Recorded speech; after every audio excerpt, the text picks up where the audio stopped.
In this video, we will show you how to download Apex Legends Mobile. We are using iOS in this video, but Apex Legends is available on Android via the Google Play Store as well. First, go to the App Store. Go to the search bar and type in Apex Legends Mobile.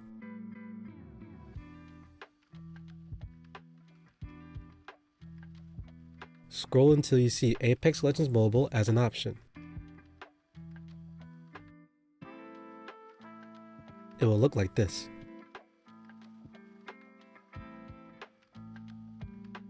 Press Get after confirming it is the correct app. Once the app finishes downloading, click on it from the home screen.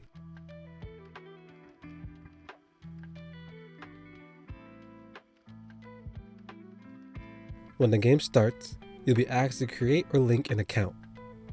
You'll have several options such as Apple, Facebook, EA, or even a guest account. Choose the option that works best for you and follow the prompts to set up your account.